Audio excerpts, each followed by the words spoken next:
안녕하세요, 여러분. 지금 제 썸네일을 보고 오신 분들이라면 승준생들, 그 중에서도 특히 외항사 승무원 준비생들이 많을 거라 생각하는데요.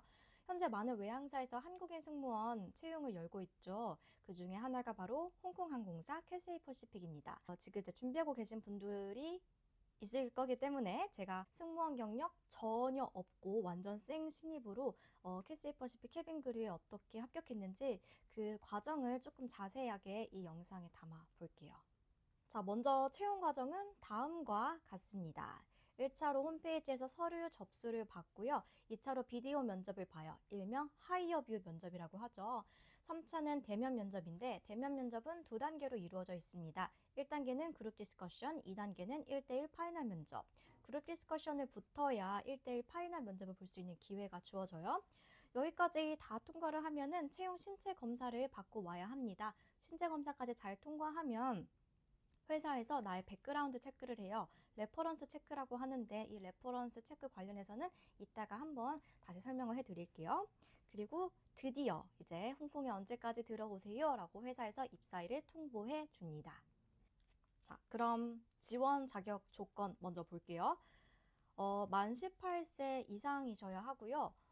학위는 학사 학위를 갖고 계시거나 나는 고등학교까지만 졸업했다. 그러면은 고등학교 졸업장에다가 플러스 승무원 경력 최소 1년 이상을 갖추시면 지원하실 수 있습니다.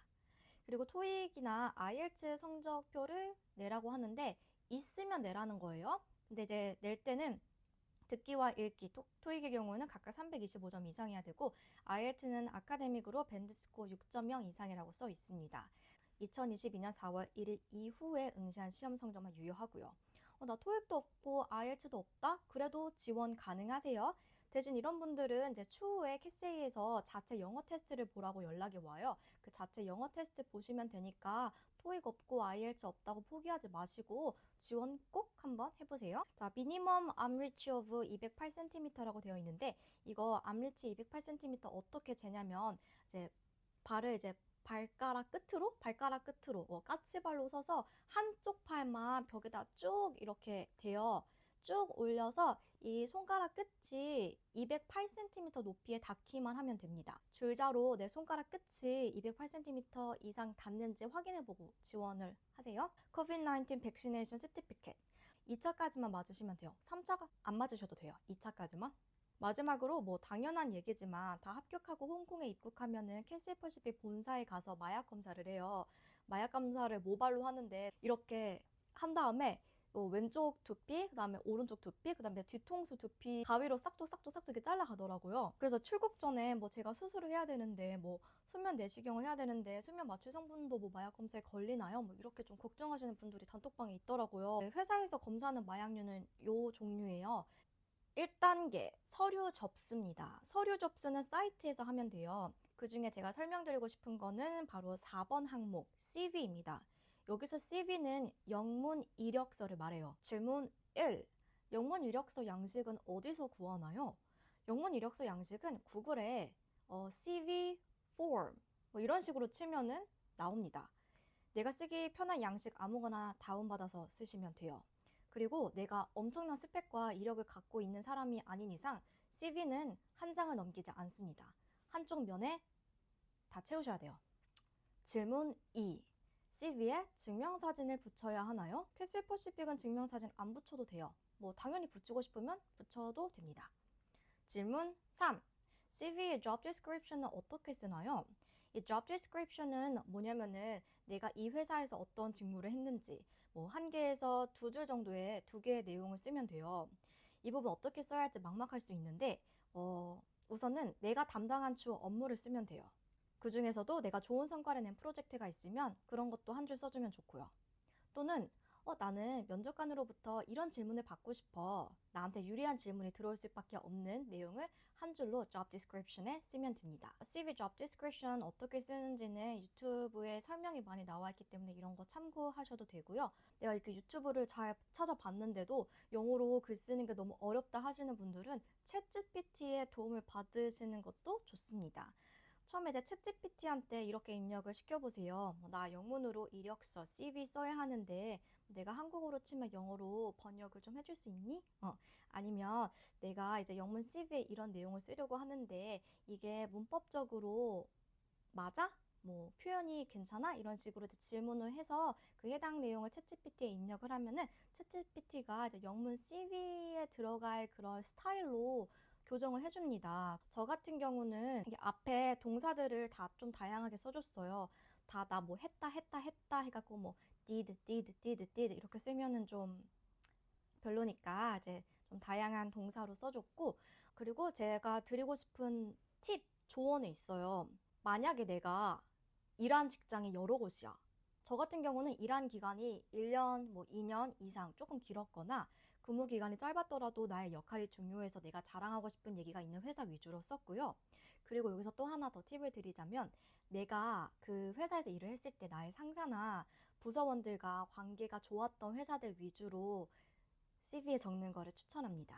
왜냐하면 다 합격하고 나면 내 CV에 기재된 그 회사들은 물론이고 지난 5년간 내가 이제 근무한 회사들의 연락을 돌려요. 연락을 돌려서 이 사람이 여기서 이 기간 동안 일을 한 게 근무한 게 맞냐 이제 기간 확인도 하고 이 나의 백그라운드 레퍼런스 확인을 합니다. 그리고 제가 드리고 싶은 두 번째 팁, 정말 나중에 여러분의 시간 낭비를 줄일 수 있습니다. 내가 이 회사에서 일했음을 공식적으로 증명할 수 있는, 입증할 수 있는 직장 위주로만 쓰세요. 왜냐면 나중에 대면 면접 보러 갈 때, 너 CV에 이런 회사들 썼네? 이 회사들에서 뭐 경력증명서나 고용계약서, 4대 보험 가입 내역서, 뭐 또는 채용 담당자나 상사의 도장 또는 날인이 찍힌 근무 확인서 등의 서류를 영문으로 제출하라고 해요. 그래서 만약에 내가 CV에 쓴 그 직장 내용 중에 근무 사실을 입증할 만한 서류 구비가 어려우면, 특히 프리랜서로 일하신 분들은 좀 그러실 수가 있겠죠. 그럼 나중에 이제 CV 수정 작업을 해야 하는 번거로움이 있고, 영문 경력증명서를 어디서 구하지 이러고 또 막 머리가 아프실 수 있기 때문에 애초에 어떤 문서 형태로든지 나의 근무 사실 확인서를 뗄 수 있는 직장 위주로 적는 걸 추천합니다. 서류 접수를 마치고 좀 기다리다 보면 너 이제 비디오 면접 봐, 하이어뷰 봐야 되니까 내가 응시 링크 보내줄게 하고 캐시에서 메일이 옵니다.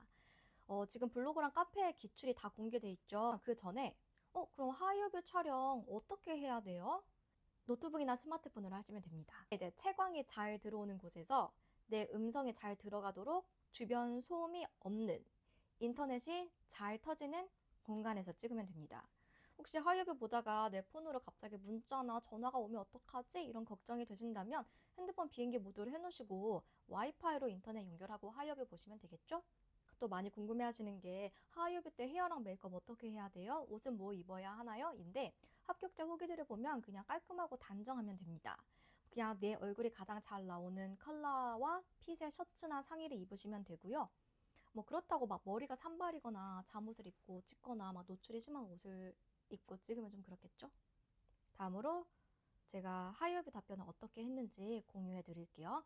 근데 제 답변이 정답은 절대로 아닙니다. 그냥 참고만 하시면 될 것 같아요. 1번 문항은 사실 준비할 게 많이 없어요. 한국어로 된 기내 방송문이어서 이 기내 방송문을 친절하고 밝은 목소리로 또 이제 밝은 표정으로 잘 읽으시면서 녹화를 하면 됩니다. 승객 여러분 안녕하십니까? 캐세이 퍼시픽과 저희 팀을 대표하여 원월드 항공편 CX360 편에 탑승하신 여러분을 진심으로 환영합니다. 여기서 360이라는 숫자는 360이 아니라 360이라고 읽으면 됩니다. 다음은 2번 문항입니다. 영어 기내 방송문을 한국어로 번역하면 돼요. 이때 아래 suggest keywords에 이제 한국어 번역 시 넣어야 하는 키워드들이 제시되어 있죠. 뭐 예를 들어 캡틴은 기장, the weather is really bad는 악천후, air traffic control은 관제탑, hold for a while은 비행 지연이란 표현 등으로 번역해서 쏙쏙 넣어주면 돼요. 여기서 ladies and gentlemen은 저는 그냥 승객 여러분이라고 번역했고요. 저는 이제 뭐 영어 단어를 이제 한국어로 하나하나 1대1 매칭시키기보다는 의미와 내용이 잘 담기되 한국어로 말할 때 가장 자연스러운 표현으로 바꿔서 번역해서 녹화했습니다. 다음은 3번 문항입니다. Conversation with passenger. 내가 승무원이 되어 롤플레이 하듯 말하면 돼요. 이때도 suggest keywords가 있죠. 안전벨트, 승객, 좌석, 난기류 이렇게 되어 있네요. 저는 답변을 이런 식으로 했어요. 손님, 현재 기류가 고르지 못한 곳을 통과하고 있어 기체가 안정적이지 않습니다.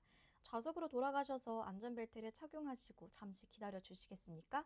기체가 다시 안정적일 때 안내방송과 함께 안전벨트 착용 표시가 꺼질 겁니다. 그때 다시 이동해 주십시오. 마지막은 4번 문항입니다.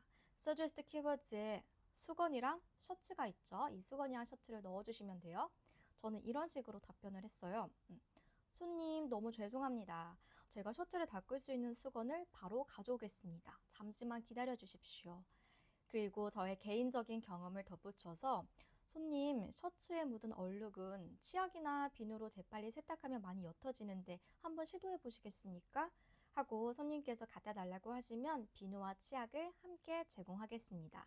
그리고 사무장에게 보고 외에 승객의 편의를 도울 수 있는 추가적 방법이 있을지 조언을 구하겠습니다. 이런 식으로 저는 이제 4번 문항의 경우는 대화문, conversation이랑 그에 대한 설명을 덧붙인 형식으로 답변을 했어요. 이때 하이어브 질문 3번이랑 4번은 연습 시간을 3분인가 줘요. 그래서 이제 3분 동안 테스트 촬영하면서 이제 뭐 얼굴이 잘 나오는지 각도도 보고 조명도 좀 체크하면서 충분히 연습을 하고 이제 본 녹화 스타트 버튼을 누르시면 돼요. 여기에 팁을 더 드리자면 답변 녹화하다가 나 말 절면 어떡하지? 내가 준비한 내용 까먹으면 어떡하지? 걱정이 된다면 그 준비한 답변을 이제 포스트잇에 메모를 하고 뭐 노트북 화면에 저 같은 경우는 이렇게 노트북 화면에 이렇게 붙이세요. 붙이고 생각이 안 나면 중간중간에 포스트잇을 조금 보면서 하셔도 될 것 같아요. 어차피 하이업을 녹화할 때 이제 문항 특성상 지원자가 카메라 렌즈를 계속 응시하면서 볼 수가 없어요. 또 지시사항에 카메라 렌즈를 꼭 봐야 합니다라는 말도 없기 때문에 이렇게 하이어뷰를 통과하면 대면 면접을 보러 오세요 라고 이제 이메일이 옵니다. 이메일에는 대면 면접이 언제 가능한지 날짜랑 시간을 고르라고 해요.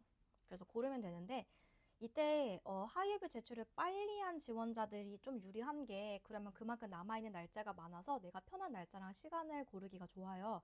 그래서 하이에뷰 링크 받으시면은 이제 3일 내에 전송하라고 했는데 웬만하면은 당일에 빨리 제출을 하면 좋을 것 같아요. 자, 이제 대면 면접을 보러 가는 날입니다. 대면 면접은 두 단계로 되어 있어요. 1단계는 그룹 디스커션, 2단계는 1대1 파이널 면접입니다. 1차로 그룹 디스커션을 붙어야지 2차로 파이널 면접을 볼 수 있는 기회가 주어져요. 만약에 그룹 디스커션에 떨어지면은 그 자리에서 바로 집으로 보냅니다. 그룹 디스커션은 어떻게 했냐? 저 때는 그 14명의 인원으로 한 조를 짜주시더라고요. 그래서 이제 큰 방에 14명이 이제 들어가요. 들어가면 이렇게 원형으로 된 의자가 배치되어 있거든요. 그 원형으로 된 의자에 그냥 아무 데나 앉으면 됩니다. 지원자들 착석이 끝나면 면접관이 디스커션 주제를 알려줘요. 저희 조가 받은 디스커션 주제는 My brother Tom just graduated from college and he wants to go on a working holiday. So discuss in your group which country Tom should go for his working holiday. 이 주제였어요. 다른 조는 뭐 한국의 관광지를 추천해달라 이런 주제도 있었다고 해요. 그래서 그룹 디스커션은 그냥 다양한 주제로 좀 연습을 해보시고 가면 됩니다. 디스커션은 어떻게 진행되냐? 10분 동안 이제 디스커션을 14명이서 이렇게 자유롭게 하면 돼요. 나는 뭐 워킹홀리데이 나라로 뭐 호주가 좋은 것 같아. 뭐 캐나다가 좋은 것 같아. 뭐 어디가 좋은 것 같아.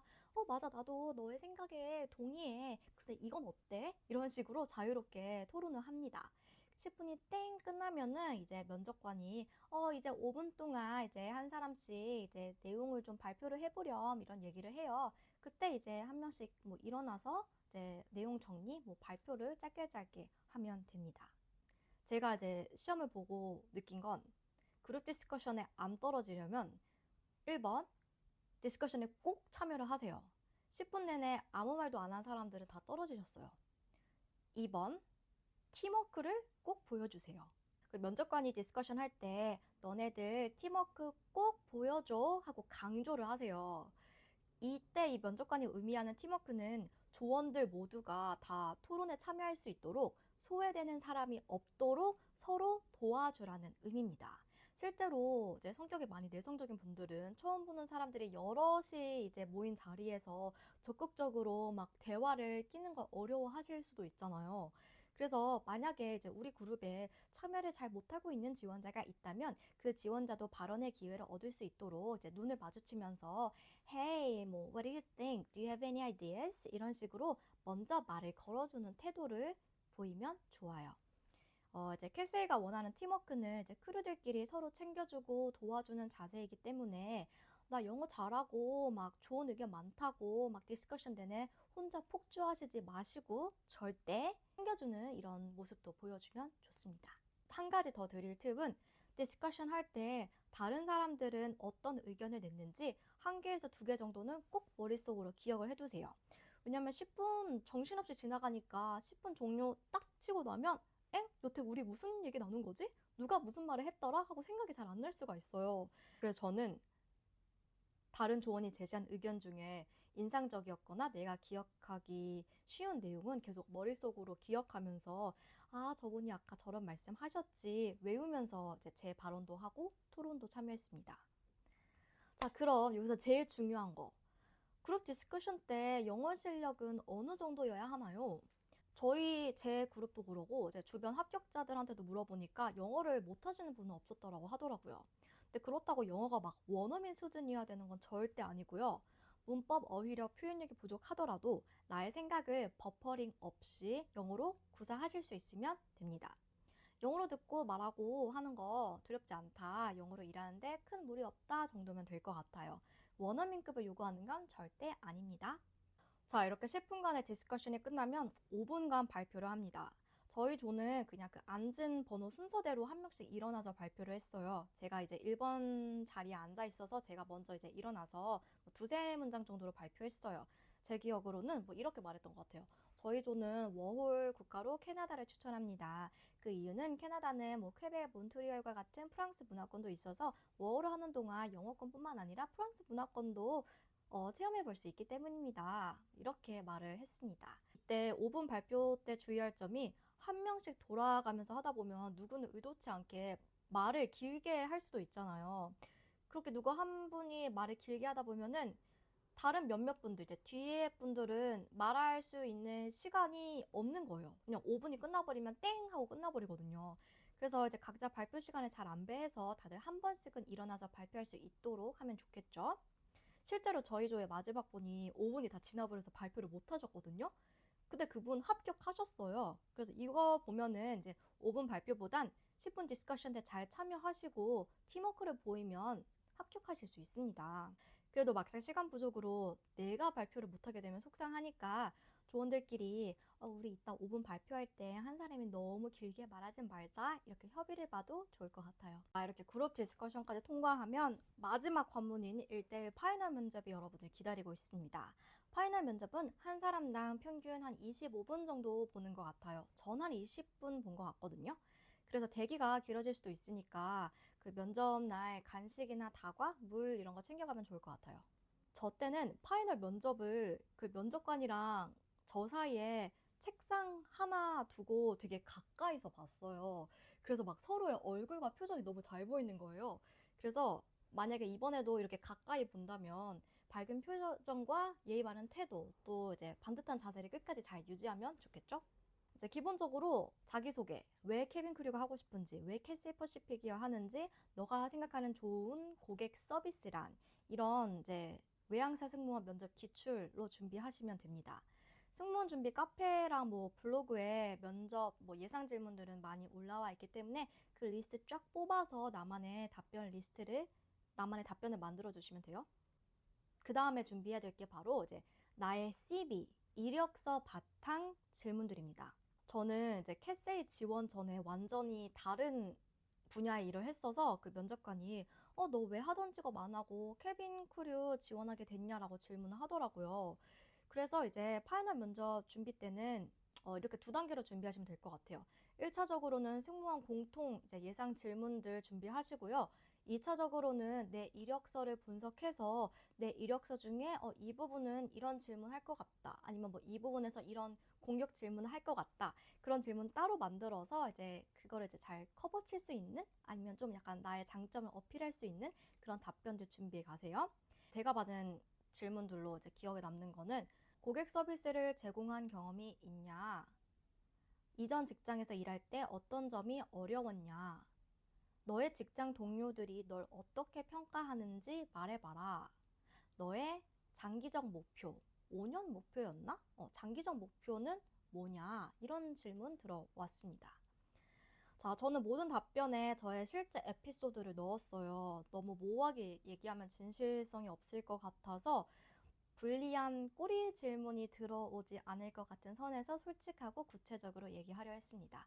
근데 면접 때 솔직한 건 좋지만 오해하면 안 되는 게 너무 솔직해서 나의 단점을 부각시키거나 부정적인 말만 하면 좀 별로겠죠? 그래서 어쨌든 내가 이 캐세이 면접장에 온 이유는 나 홍콩 가서 캐세이 퍼시픽 승무원으로 일하며 배우고 성장하고 싶다. 이렇게 소중한 면접 기회를 주셔서 감사합니다. 이런 내용으로 이제 귀결시키면 될 것 같아요. 이렇게 면접관이 폭풍 질문을 다 하면 영어 글을 하나 주세요. 그 영어 글은 3개에서 4개의 문단 길이인데 절대 어렵지 않습니다. 정말 어렵더라도 고등학교 1학년 영어 모의고사 2점짜리 지문 수준일 것 같아요. 우선 이제 그 글을 이제 소리내어 읽어보렴 하라고 시켜요. 제 생각에는 여기서 굳이 소리내어 읽어보라고 하는 게 지원자의 뭐 영어 발음, 뭐 억양, 강세를 잘 지키는지 뭐 이런 거를 확인해 보려고 하는 것 같아요. 근데 너무 부끄러우면은 속으로 읽어도 된다라고 말해주시긴 했어요. 저는 소리내서 읽긴 했는데. 무튼 중요한 건 스토리 이해를 잘 해야지 이따가 그 퀴즈 2개를 푸실 수 있잖아요. 그러니까 내가 만약에 영어 독해가 좀 약하다 싶으면 글을 소리내 읽는데 급급해 하기보다는 그냥 천천히 여유 있게 글을 읽어 내려가면서 이런 스토리구나 그 스토리 이해에 더 신경을 쓰세요. 그래야지 퀴즈를 맞출 수 있습니다. 근데 퀴즈 진짜 쉬워요, 여러분.